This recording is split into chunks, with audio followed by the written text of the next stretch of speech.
So I decided that I'm going to do a makeup lecture during the Labor Day break. Remember, we don't have class next Monday. It's Labor Day.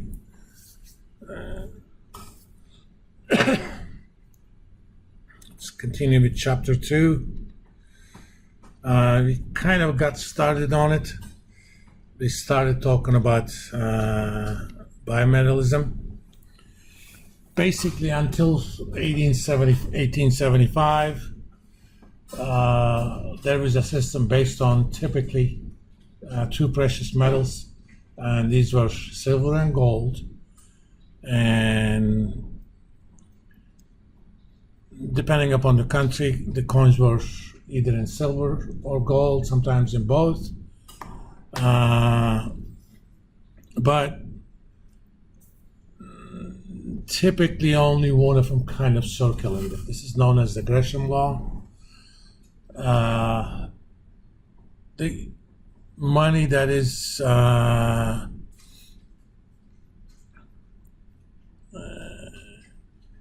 made out of the more abundant metal is typically in the circulation. The more scarce one, relatively speaking, is driven out of circulation. Why? Because people use that as a source of value. Think about Spain at the end of 15th century, beginning of 16th century. 1492, Columbus actually discovers Americas. He thought he was going to India, but he ended up hitting what's now known as the Upper Caribbean. The first island he hit was Hispaniola, which is home for both Haiti and Dominican Republic. But once they hit South America, they ended up finding a lot of silver in there. For example, do you guys know what the name Argentina means? It means the land of the silver, because the Latin or French word for silver is argent. Okay, Argentina, the land of the silver. And there was a huge flow of silver into Europe. Obviously, Spain wasn't there for the purpose of being nice to local people. They basically took all the silver and gold that they could get and brought them back to Europe. But that meant that there was a big influx of silver into the European market. Hence, pretty much gold coins were driven out of circulation because the value of silver went down, even though the so-called silver, let's call it peseta. I don't know what they were called those days. Value of one silver peseta and gold peseta were pretty much same. They had the same purchasing power. So if you have two things, one coffee made from Jamaica Blue Mountain, the other coffee made from, I don't know, just Starbucks house roast. Jamaica Blue Mountain is a more expensive coffee. So you're going to keep that around, but you're going to drink the cheaper one if they cost the same.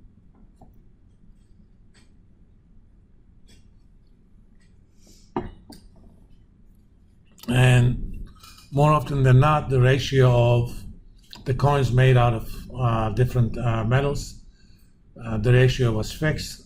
That meant big changes in the supply of those metals essentially created problems with prices. Primarily because of that, and a big discovery of gold in early to mid 1800s. As you know, California exists because of the gold rush. They discovered big gold mines in California in around 1849.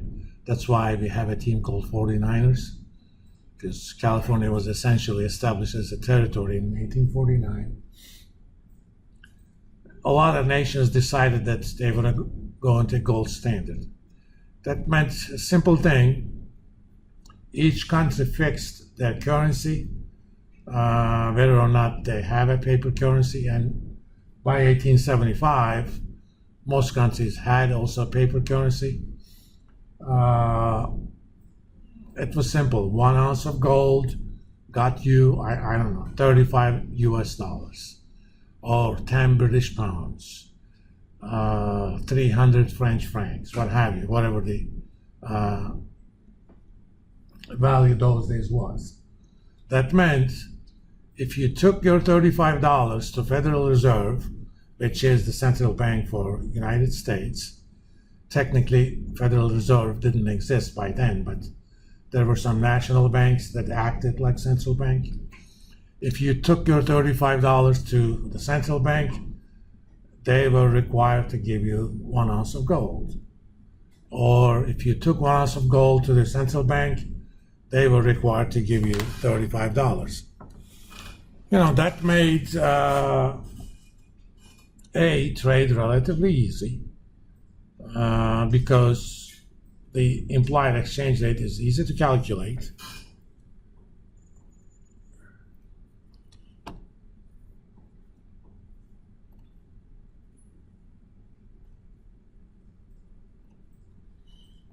For example, let's say US dollar fix to gold.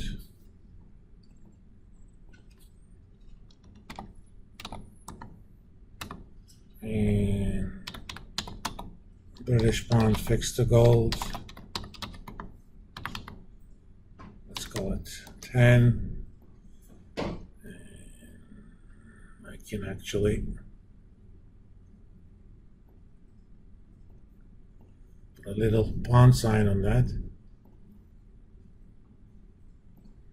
Not that it changes anything. Hence, exchange rate, if you want to write it as pound versus dollars. And back in 1875, pound was actually a non-decimal system. 1 pound was equal to, I think, 12 shillings, and each shilling was equal to 6 pence. So 1 pound was actually 72 pence. That's why people use the convention of expressing value of pound in dollars instead of the other way around. In any case, back in 1875, US dollar was not the major reserve currency. The superpower was the British at that point. So what do you think that exchange rate is? Or should be? I mean, there was a separate market for trading currencies, but that market could not differ too much from the rate that we're going to calculate.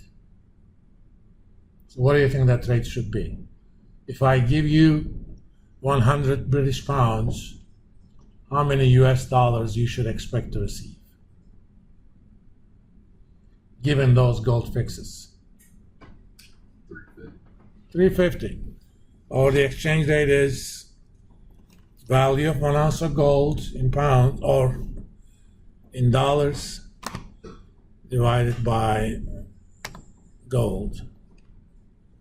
So this actually gives you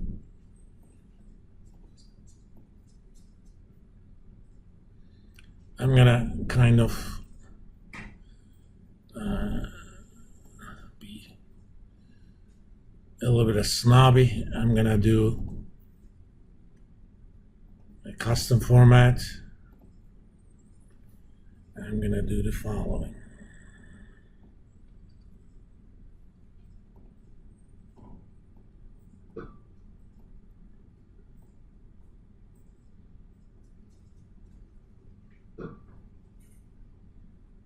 I don't know where the pound sign is. Oh, let's do it this way.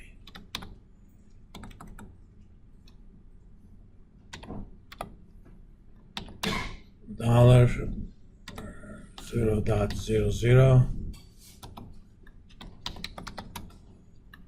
per GBP.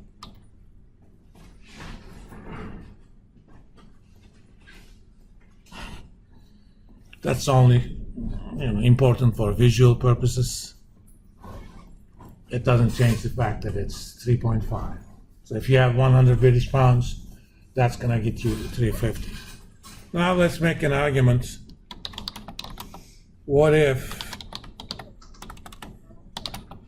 the market rate was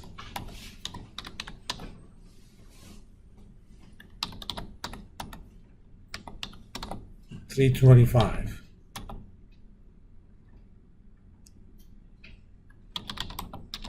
What would happen?